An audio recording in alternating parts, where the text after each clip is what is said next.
Growing up, my granny used to say, don't play with matches, and if you play with fire, you must get burned. These are true words of wisdom and a good reminder as we begin this year's observation of Fire Safety Week. Jamaica Magazine joins in the national focus on preserving life and property. So on today's show, the operations of Jamaica's world-class fire service. And Chairman of the Economic Growth Council, Michael Lee Chin, is back with us on issues. There'll be no failure. You genuinely are convinced? I wouldn't have said 5% if I wasn't genuinely convinced. You realize how much work is involved in having a 5% growth? Five might seem small, yes, but you understand in terms of economic growth, and especially coming from the kind of base that we are coming from. Please, sir, everything I've done has been unrealistic. I am Adrian Atkinson. Please stay with us. The magazine unfolds right now.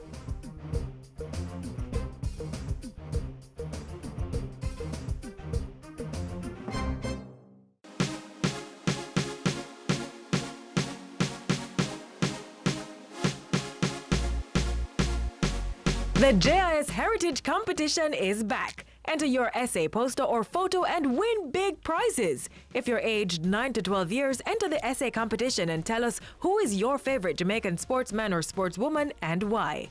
High school students, enter the poster competition. This year's theme is Jamaica's Rich Sporting Heritage. If you're a tertiary level student, enter the photo competition.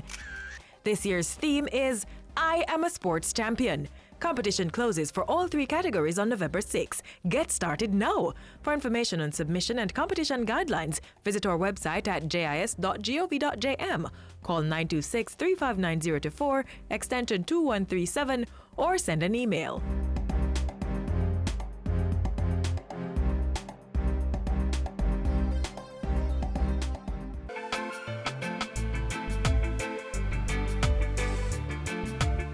The family is very proud of Dr. Ball and his service to this country. Not only for how long he served, but how he served. He certainly served in the fear of the Lord and also in his love for his fellow man. He has prayed about every major decision that he has had to make in his career, and he has respected all people no matter what the political affiliation or anything else. There was no differentiation between men, and I believe that he has demonstrated what public service should be.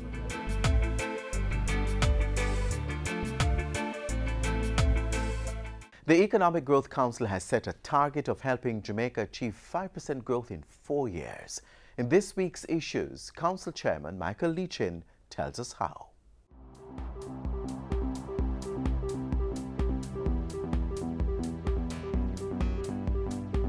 Thanks for joining us for Issues and Answers. I'm Ian Boyne.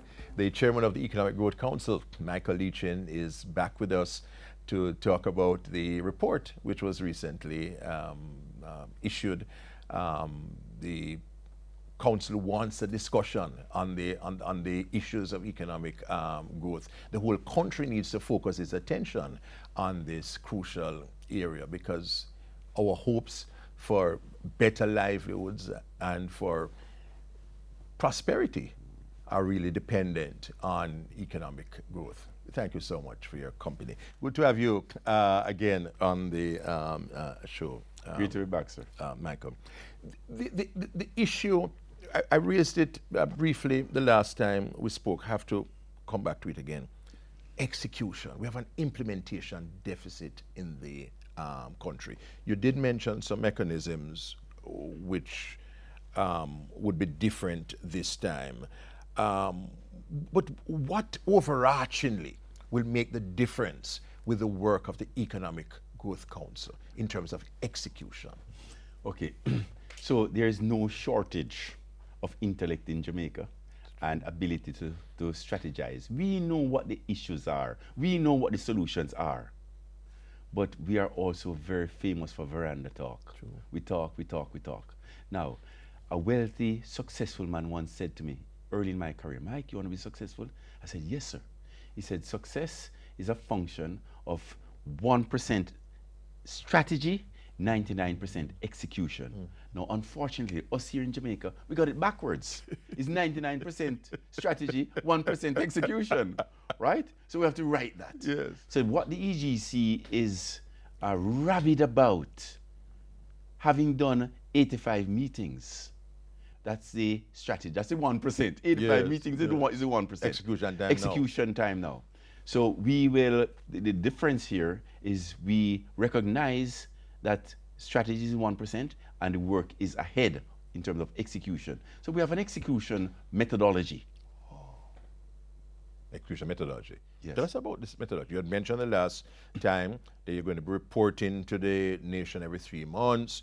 You're willing to even mention those who are holding back the Yes. the progress. You're going to be meeting with each of the sectors under the 8 priority areas. What other specific strategies to ensure we execute? Well, execute is just being vigilant. It's just being vigilant and being granular and anal and ranting a lot. You will be doing that. I'll do the Showing that ranting. you're mad as hell. I'm mad as, exactly. Yes. Because it has to get done. So, And you believe that this government is demonstrating that it's really serious about economic growth? You get that from when you talk to the Prime Minister and the others. That they're 100%. You get that? 100%. They're committed. 100%. In fact, I joke with the Prime Minister by saying, look, you won the platform on 2 issues, right? You won the election on 2 yes, issues. yes. Number one, the 1.5 million, and the other, getting growth. Yes. You're smart. You outsourced growth to the EGC. So if there's any failure, where, you know, I mean, There will be no failure. There will be no failure. you genuinely are convinced. I wouldn't have said 5% if I wasn't genuinely convinced. You realize how much work is involved in having a 5% growth? I mean, I- five might seem small, Yes. but you understand in terms of economic growth, and especially coming from the kind of base that we are coming from. Please, sir, everything I've done has been unrealistic, right? I've started off, if you look back, you'd say, at the time you'd have said, it can't be done. How can a Jamaican go to Canada and build the largest asset management business in Canada, right? How is that possible? How can a Jamaican take over a local boy take over National Commercial Bank and grow it from 24% market share to now the largest bank in Jamaica? So everything we have done has been unrealistic. We have to start off with unrealistic aspirations. And then, if you are serious, then you have to say, oh my gosh, I know I have to make it work. This is no different. This may seem unrealistic, but we have the confidence. And this being a success or not is a function of one thing, confidence. Because if Jamaicans had confidence in Jamaica, it would be not a problem. Because if you have confidence, Ian, your behavior is totally different from if you don't have any confidence, right? And the leadership where the EGC and the members are showing here is one of confidence, because we have all put our reputations on the line. And we'll do what is necessary to get it going. Tell us about your interface with the Ministry of Economic Growth. How does the Economic Growth Council relate and interface with the Ministry of Economic Growth? How does the relationship work? Very well, with both ministers. Both ministers are very supportive. They've given us a wide berth, and I don't think we have let them down so far. So they're quite happy with the result that they've seen. Now, as I said, the work really has started, and we know that all too well. We have been here before. Yes. Good. So you also asked me, Ian, about is there any sub-initiative that has the potential to really change Jamaica's profile? Yes, there is, sir.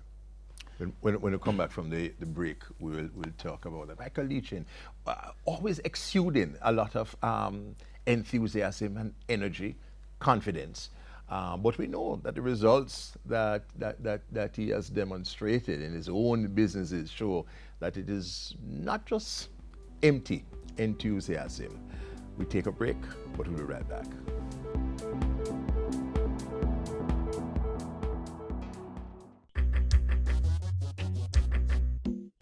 Nutritious food, succulent dishes, superior workmanship, and excellent service.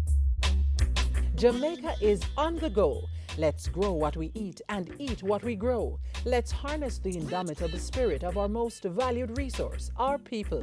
Let's support our local businesses. After all, buying Jamaican means building Jamaica.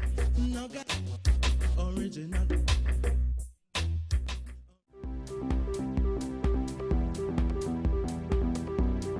Chairman of the Economic Growth Council, Michael E. Chin, is our guest. So yes, we're talking about some of the sub-initiatives. What are they? What are some of the other initiatives? Well, I'll just give you one that has the ability, the potential to transform Jamaica. The BPO industry. Yes, business you see, processing. The table is set right now. outsourcing. The table is set right now for growth, believe it or not, Ian. Why? Because number one, all of us are disappointed in ourselves as to what we have done to our beautiful country. Yeah. That's number one. Yes. It's only when you get to that point, when you get mad as hell, That's right. that when you say, I have to change, Yes. I have to do better. That's right. So that's the first thing. The table is set for growth because the previous administration did do the requisite, That's right. lay the foundation, yeah. in terms of getting control of the fiscal, macroeconomic the fundamentals. microeconomic, exactly. The table is set because we have oil price that's down 50%. Yes, that's true. The table is set because we have telecommunications prices globally competitive. Yes. The table is set, right? Because we have the multilaterals saying, Jamaica, I believe in you. I'm going to support you. That's true. Right? So we have, the stars have lined up. So if we don't do it now, That's true. when are we going to do it? Good So I'll give you an example of a project, an initiative that has the ability to transform Jamaica. If you think about it, the United States, the most powerful economic country in the world, you ask yourself, what is the immigration policy of the United States? It's open and targeted, right? It's open and targeted. So you ask yourself, what's the immigration policy of Canada? It's open and targeted. Immigrants built the United States. Immigrant builds Canada, built Canada. Then you ask yourself, what is the immigration policy of Jamaica? Is it open? Is it targeted? No, it's closed. It's easier for a visitor to come here than someone who wants to invest. That's the reality, right? So, in 2007, I was being awarded an honorary doctorate by NCU University in Mandeville. And it was that year that we had the representative from NCU, software engineers, that entered this Microsoft the international competition. The international competition. Universities, countries from all over the world. Yes, and the competition was for software engineers. It was called the Imagine contest. That's right, yes. The contest was not won by a team from Harvard or Stanford or Germany or India or China. It was won by a team from NCU here in Jamaica. Yes. Right? But then I thought, wow, these 4 or 5 software engineers, where will they be 5 years from now? Do we have an opportunity, a reservoir of opportunity to absorb them? And the answer is no. So they'll emigrate. So what we're doing, in effect, is training our best and brightest to leave. Yes. That doesn't make any sense. So today we have the BPO industry, and we are occupying the base of the pyramid, which is call center. Yes.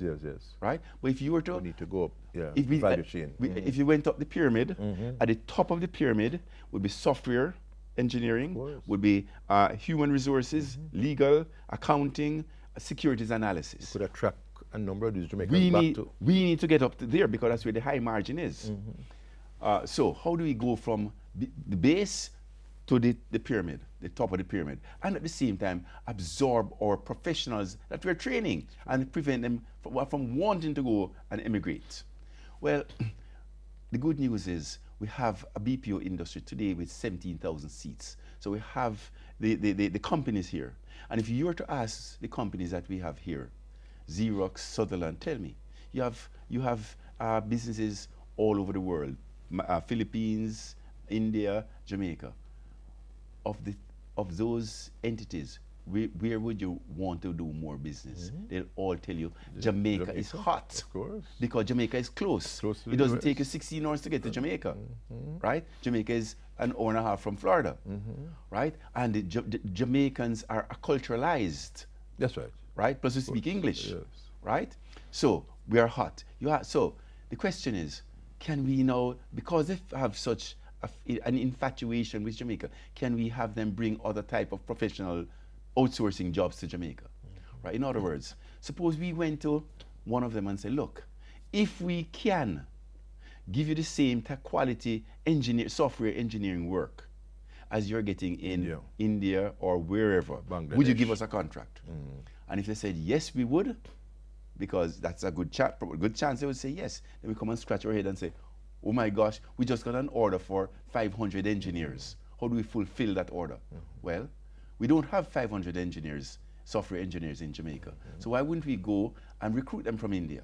Why wouldn't we? Recruit them from India? Yes. And feedstock, that will be the feedstock for an industry. Because if we don't, those companies will go take their business to another country and then it's gone. So the opportunities right now in recruiting this Indian software engineers, we're not displacing one Jamaican. In fact, we're building a new industry that will be a reservoir for our graduates to come into.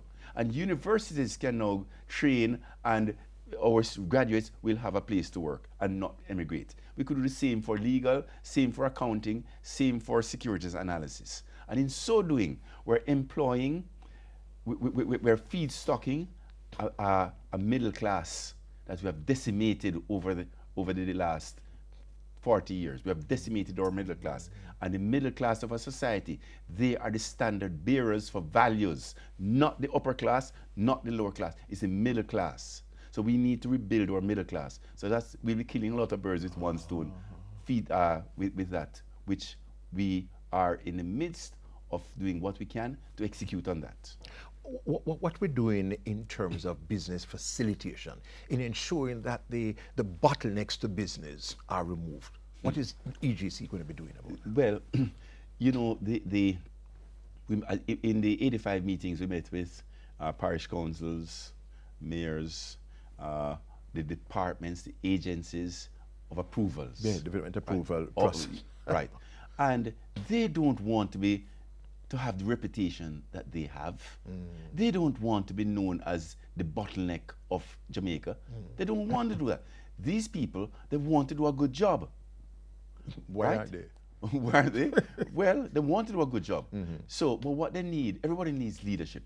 Everybody needs encouragement. So in meeting with them, we didn't say, we went in and the meeting wasn't one of bashing them. The meeting was saying, look, we want to help you. let us see how we can tell us what the reasons are why you are not the best parish council in the world or the best group of mayors in the world. Tell us. And you giving us that list, that's our work list. It's our job now to remove that those friction. Once we are doing that, it's your job to execute and be the best in the world. So that's the relationship we have. And the good news is the ministries, departments, and agencies have responded positively to that. They have? Yes. So that's another reason why I'm excited about what the EGC is doing and the response we're getting. And the response from the state agencies is positive. You get the impression that this administration is really serious about economic growth and is serious about giving you whatever facility you need to ensure. Not only the state, not only the administration, but the bureaucrats. Bureaucrats too. Within the administration, the different ministries, within the different agencies, within the different, they are excited. And you're talking to the opposition also? Yes. They are on board. They want to see the economic growth. Well, we met with the opposition as one of the 85 meetings. And at the beginning of the meeting, I said to the opposition, and all the senior members were there, there are two things that would make this meeting, from our perspective, a success. The first is that you allow us to come in and have a dialogue once per 3 months, once per quarter. So we don't. This is not just a one-shot deal. I see. Right? You are part of this. We're institutionalizing this relationship. Interesting. That's the first thing. The second thing that would make this meeting very successful is if we today can define a buffer zone that of initiatives and projects that you don't politicize. You can fight on the left of the buffer zone, on the right of the buffer zone, but nothing in the buffer zone. So at the end of the meeting, You got that? Firstly we got a round of applause from the opposition, and also we got the support that on both two counts they are 100% on side. Thanks for that news. And you're having a big launch in November? We're having a big launch in November. Big launch? Big launch in November. And you expect the opposition to be a part of that launch? Definitely. The opposition will be a part will of be a that part launch. of it. Yes. In November? Yes. That's something to look forward to. And he's keeping quite close to his chest a very big guest who will be here for that function. So listen out for that. Michael Leachin, always energetic and enthusiastic chairman of the Economic Growth Council. Next week I'll be back. Until then, Ian Bourne wishing you a pleasant day.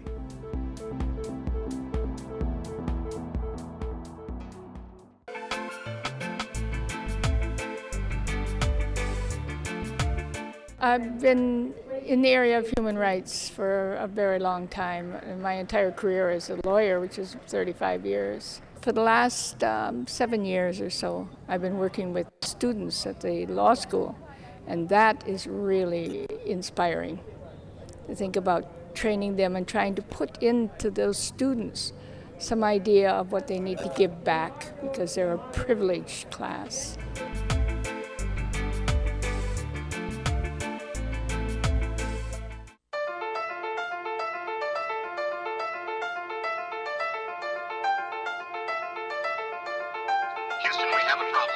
Jamaica's beauty is our duty. Prevent bushfires during the windy, dry season. Remove firewood, dried grass, or bush away from your house. Never use fires to clear land. Never light a fire in an open area when it's windy. Ensure cigarette butts, matches, or other lighting materials are out before disposal. And use an ashtray. Don't throw cigarette butts out of your window. High winds and dry conditions can be a fiery combination. Lend a hand. Protect our land from fires.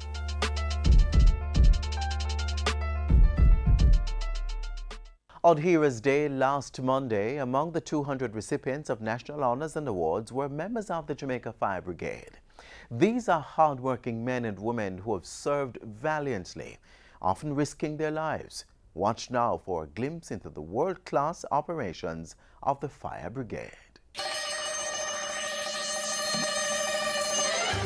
When I'm called to duty, God, wherever flames may rage, give me strength to save a life, whatever be its stage.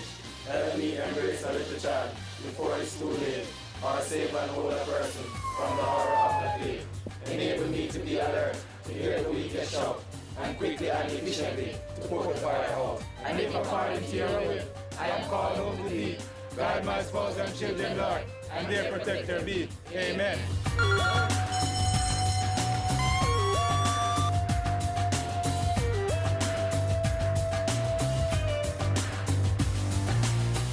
When the going gets tough, well, the tough just get going. You could say the men and women of the Jamaica Fire Brigade are often in deep waters and face fiery situations daily. However, as heroes go, they find courage in their fears.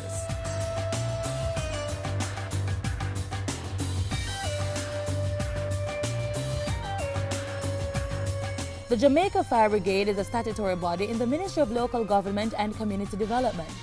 Its central administration is headed by a board of directors, which sets broad policy guidelines implemented by a commissioner, in whom is vested the operational command and day-to-day running of the brigade.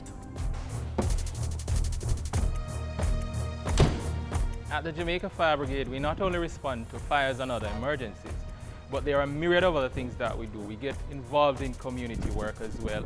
We make sure that we go from a fire prevention perspective and educate persons as to how to prevent fires.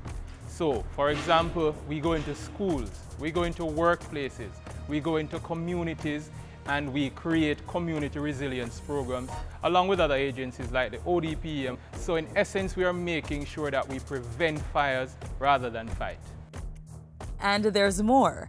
The brigade is also charged with obtaining information with regards to potential risks from fire or other disasters, inspecting buildings to ensure that reasonable steps are taken for the prevention of fire and for protection against the dangers of fire or other disasters, and making arrangements to ensure that reasonable steps are taken to prevent or mitigate loss or injury arising from a fire or other disasters.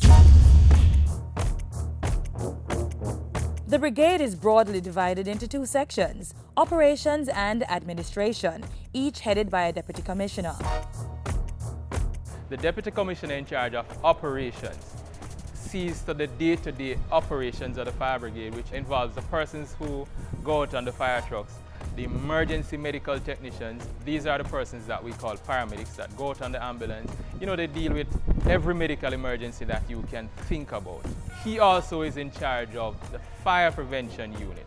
Also, he has overall responsibility for the 4 areas which focus on firefighting and rescue operations island-wide.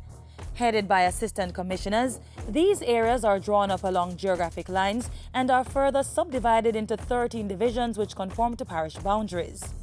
There are over 30 fire stations spread island-wide throughout the divisions. These are served by a fleet of approximately 90 firefighting and rescue vehicles and 58 utility vehicles. The deputy commissioner now, who is in charge of administration, this is the area where the welfare of the fire brigade is actually taken care of. The budgetary allocations. He makes sure as well that firefighters are actually paid. The money is there to deal with these fire trucks that we know are pretty expensive, because this one in particular was actually custom built for the Jamaica Fire Brigade. And I can tell you that these are some of the most expensive vehicles that you will actually find on the road, because these are specialized units for special kind of firefighting and rescue situations.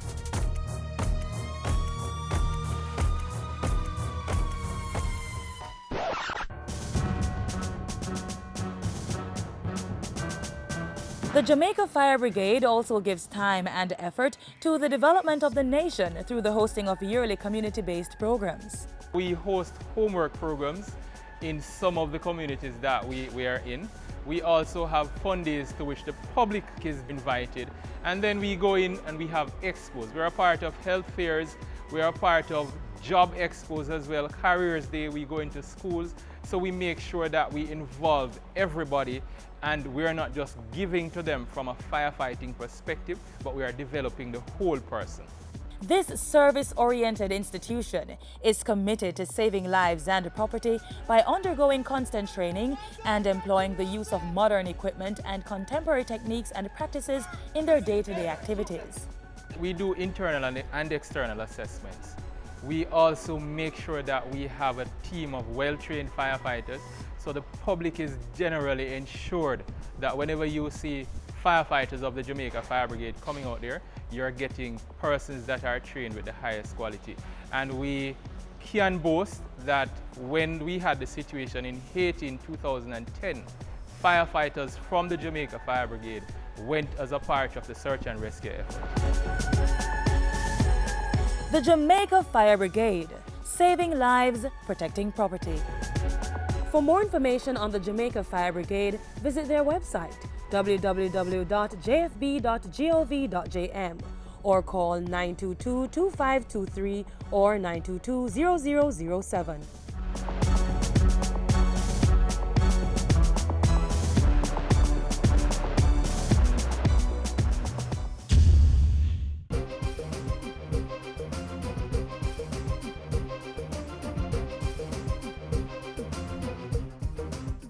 Think on this as we forge ahead with our planning for a brand new week.